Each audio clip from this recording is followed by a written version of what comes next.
দেখুন পুরে ঠাসা একেবারে কচুরিগুলো বানিয়ে নিয়েছি। কি করে বানালাম আপনারা পুরো রেসিপিটা দেখতে থাকুন, না হলে কিন্তু বুঝতেই পারবেন না যে এত পারফেক্টভাবে কি করে বানালাম। চম্পা কিচেন উইথ ভিলেজ ফুডে আপনাদেরকে স্বাগত। প্রতিদিনের মতন আবারও চলে এসেছি একটা রেসিপি নিয়ে। শীত তো পড়েই গেছে, আর শীতে একটু কচুরি না খেলে চলে? শীত পড়েছে আর কচুরি খাবো না তাই কখনো হয়? তাই তো আপনাদের সঙ্গে আজকে কচুরি রেসিপি শেয়ার করব। কি করে বানাবো আপনারা দেখতে থাকুন। আপনারা হয়তো অনেকেই অনেকভাবে বানিয়েছেন, আমি কিভাবে বানাই আপনারা দেখুন। এখানে নিয়েছি আমি 300 গ্রাম নিয়েছি মটরশুঁটি, আর সঙ্গে নিয়েছি আদা কাঁচা লঙ্কা। এটা আলাদা করে বাটবো, এটাও আলাদা করে বাটবো, একসঙ্গে কিন্তু বেটে নেব না। একসঙ্গে বাটবো না, কারণ তাহলে আদা কাঁচা লঙ্কার গন্ধটা থেকে যাবে, এই জন্য আলাদা করে বেটে নেব। আমি বেটে নেব, চলে এসেছি। পুরটা রেডি করে নেব। ঠিক কড়াইয়ের মধ্যে দিয়ে দিচ্ছি সাদা তেল, দিয়ে দিচ্ছি তেলের মধ্যে হিং, কালো জিরে,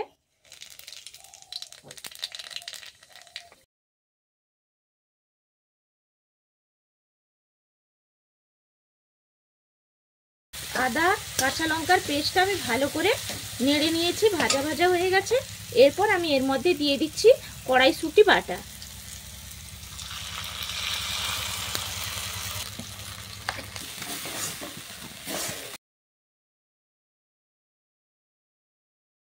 পুরের মধ্যে দিয়ে দিচ্ছি বিট লবণ, আর দিয়ে দেব পরিমাণ অনুযায়ী বাড়িতে যে নর্মাল লবণটা আমরা ব্যবহার করি, নর্মাল লবণ দিয়ে ভালো করে মিশিয়ে নেব। পুরটা যত ভালো করে তৈরি করবেন তত কচুরিটা খেতে ভালো লাগবে।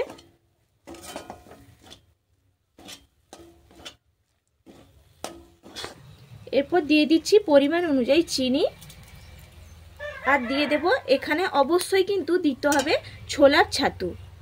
এখানে আমি 2 চামচ ছোলার ছাতু দিলাম, তাহলে পারফেক্ট একেবারে পুরটা হবে। ভালো করে নাড়াচাড়া করে মিশিয়ে নেব। দেখুন একেবারে আমার পুরটা রেডি হয়ে গেছে, আমি নামিয়ে নিচ্ছি।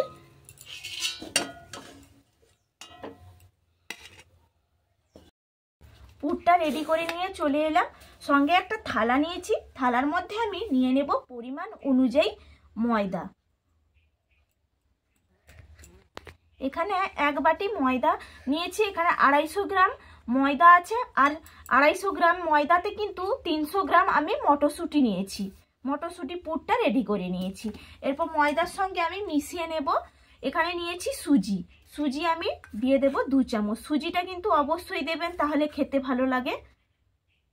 2 চামচ সুজি দিলাম। দিয়ে দিচ্ছি লবণ, দিয়ে দিচ্ছি চিনি, দিয়ে দিচ্ছি 1 চিমটে খাবার সোডা, আর দিয়ে দেব যদি ঘি থাকে তাহলে ঘি দিয়েও ময়ামটা দিতে পারেন, যদি ঘি না থাকে তাহলে সাদা তেলেও ময়াম দিয়ে দিতে পারেন, বা ডালডা ঘিতেও ময়াম দিয়ে দিতে পারেন। আমি নিয়েছি সাদা তেল। এরপর ভালো করে সব কিছু আমি মিশিয়ে নিচ্ছি। সব কিছু মিশিয়ে নিয়েছি, আর পারফেক্টভাবে ময়ামটা হয়েছে। দেখুন মুঠো করতে কিন্তু একেবারে মুঠো হয়ে গেছে, চাপ দিতেই তারপর ভাঙছি, তার মানে পারফেক্টভাবে আমার ময়ামটা হয়েছে। এখানে আমি নিয়েছি জল, এখানে উষ্ণ গরম জলেই কিন্তু মাখতে হবে। উষ্ণ গরম জলে আমি অল্প অল্প দিয়ে ডোটা তৈরি করে নিচ্ছি। দেখুন অল্প অল্প জল দিয়ে আমি ডোটা তৈরি করে নিয়েছি, আর অবশ্যই কিন্তু উষ্ণ গরম জলেই মাখবেন, তাহলে পারফেক্ট হবে, খেতেও ভালো হবে। আর দেখুন ডোটা কি সুন্দরভাবে তৈরি করে নিয়েছি, আপনারা দেখেই বুঝতেই পারছেন। আর ওপর থেকে আবারও একটু আমি সাদা তেল মাখিয়ে নেব। সাদা তেলটা মাখিয়ে নিচ্ছি, কারণ যাতে ড্রাই না হয়ে যায়, এই জন্য আমি মাখিয়ে নিচ্ছি। আর একটা আমি এর মধ্যে ঢাকা চাপা দিয়ে 2 মিনিট মতো রেখে দিচ্ছি, তাহলে পারফেক্ট হবে। 2 মিনিট বাদে ঢাকা চাপাটা আমি খুলে নেব। দেখুন কতটা সুন্দর সফট হয়েছে। এইভাবে ডোটা কিন্তু তৈরি করে নেবেন। আর একটু হাত দিয়ে আমি মথে নিচ্ছি, তাহলে আরও একটু ভালো নরম হবে। এরপর আমি গোল গোল করে এখান থেকে লেচিগুলো কেটে নেব। খুব ছোট করব না, আবার খুব বড়ও করব না, আমি মিডিয়াম সাইজের করব। এইভাবে দেখুন প্রত্যেকটা আমি মিডিয়াম সাইজের কেটে নেব। দেখুন গোল গোল কাটা হয়ে গেছে লেচিগুলো, আমি গোল গোল করে শেপ করে নিচ্ছি। এইভাবে দেখুন গোল গোল শেপ হয়ে গেছে। এরপর আমি আবারও ওপর থেকে একটু তেল মাখিয়ে নেব। দেখুন তেল তো মাখিয়ে নিয়েছি ওপর থেকে, যাতে আবারও ড্রাই না হয়ে যায়, এই জন্য আমি এখান থেকে একটা লেচি তুলে নিলাম, আর বাকিগুলো আমি ঢাকা চাপা দিয়ে রেখে দেব। আর যে পুরটা যে রেডি করে নিয়েছি, এখানে আমি এই দেখুন আলতো হাতে এইভাবে আমি রাউন্ড করে নেব। দেখুন রাউন্ড করেছি, ধারটা শুধু রাউন্ড করেছি, এখানে মাঝখানে কিন্তু চাপ দেব না।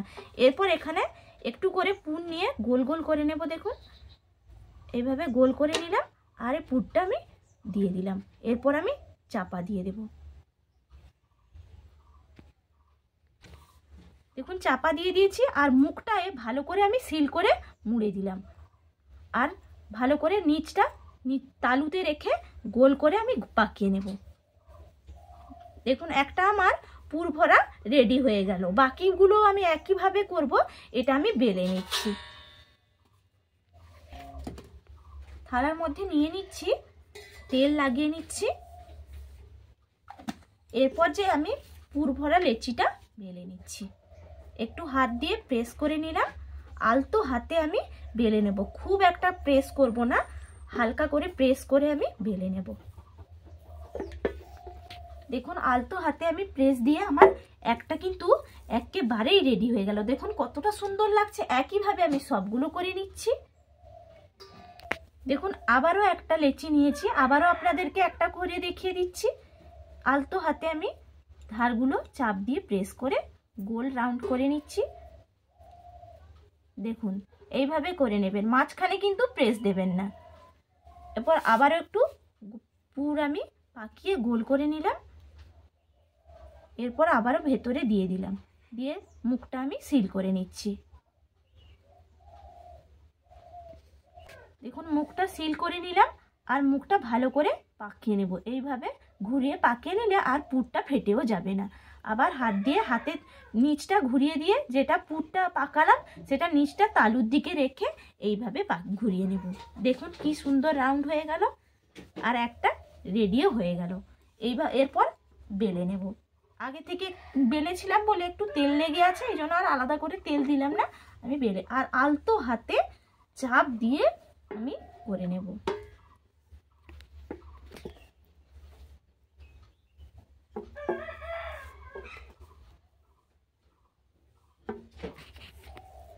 দেখুন হয়ে গেছে। একইভাবে আমি সবগুলো করে নিচ্ছি। দেখুন আবারও একটা আমি লেচি নিয়ে আলতো হাতে গোল করে রাউন্ড করে নিলাম। এরপর আমি পুরটা দিয়ে দেব। আগে থেকে পুরটা দেখুন গোল করে পাকিয়ে রেখেছি। আর এখানে তো 300 গ্রাম মটরশুঁটি নিয়েছি, 250 গ্রাম নিয়েছি ময়দা। তার জন্য পারফেক্টভাবে আমার কিন্তু পুরটা একেবারে কমপ্লিট হয়ে গেছে। আর আগে থেকে আরেকটা আপনাদেরকে টিপস দিয়ে রাখি, যখন গোল গোল করে পাকিয়ে নেবেন ময়দার ডোটা, তখন কিন্তু পুরটাও গোল গোল করে নেবেন, তাহলে সুবিধা হবে আপনাদের। এই জন্য আপনাদেরকে এই টিপসটা দিয়ে রাখলাম। আর এর মধ্যে ঢুকিয়ে আবারও মুখটা বন্ধ করে দুপাশে টেনে নিয়ে মুখটা এইদিকে চারিদিকে টেনে নিয়ে বন্ধ করে দিলাম। আবার একটু তেল মাখিয়ে নিলাম। এরপর নিচের দিকটা প্রেস করে হাতে আলতো হাতে প্রেস দিয়ে আমি বেলে নেব। হালকা চাপ দিয়ে কিন্তু বেলে নেবেন, না হলে পুরটা ফেটে যাবে, তাহলে খেতে ভালো লাগবে না, আর ভাজার সময় অসুবিধা হবে। আলতো হাতে বেলে নিতে আপনাদেরকে দুদিক দেখিয়ে দিচ্ছি। দেখুন একদিকে একটুও ফেটে যায়নি, আবার উল্টো দিকটাও একটুও কিন্তু ফেটে যায়নি। পুরো দেখুন পারফেক্টভাবে কিন্তু তৈরি হয়েছে। প্রত্যেকটাই অসাধারণভাবে তৈরি হয়েছে, আপনারা দেখেই বুঝতেই পারছেন। আর কোনো দিকটা কিন্তু একটুও ফেটেও যায়নি। আর কয়েকটা বাকি আছে, সবগুলো একইভাবে আমি বেলে নেব। আর সবগুলো বেলা রেডি হয়ে গেছে। এরপর আমি ভাজার জায়গায় চলে যাচ্ছি। তেলটা আগে থেকে বসিয়ে দিয়েছি, তেলটা গরম হয়ে গেছে। আমি এরপর এর মধ্যে একটা একটা করে দিয়ে দিচ্ছি কচুরিগুলো। ওপর থেকে একটু তেল ছিটিয়ে দেব, তাহলে পারফেক্টভাবে ফুলে উঠবে। আর একটু ডুবু তেলেই কিন্তু ভেজে নেবেন। দেখুন কি সুন্দর ফুলে উঠেছে, দারুণ হয়েছে একেবারে। আর চিনিটা মাখিয়েছিলাম বলে ওপরটাও দেখুন কি সুন্দর কালারও চলে এসছে, আর একটু ফেটেও যায়নি। এইভাবে যদি টিপস ফলো করে করেন তাহলে পারফেক্টভাবে কিন্তু কচুরিগুলো তৈরি হবে, আর খেতে তো অসাধারণ লাগে। একটা অনায়াসে তৈরি হয়ে গেল। একইভাবে সবগুলো আমি ভেজে নেব।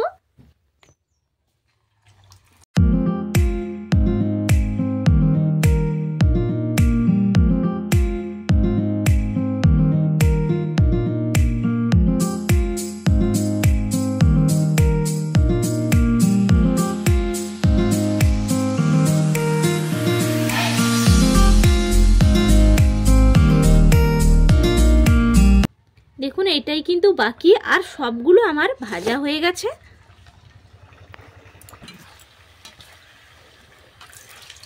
দেখুন একইভাবে কি সুন্দর প্রত্যেকটা কচুরি কিন্তু দারুণভাবে ফুলেছে। আপনারাও এইভাবে কিন্তু তৈরি করে নেবেন। আর বাড়ির সবাই মিলে একটু আলুর দম হলে, নতুন আলুর দমের সঙ্গে একেবারে জমেই যাবে।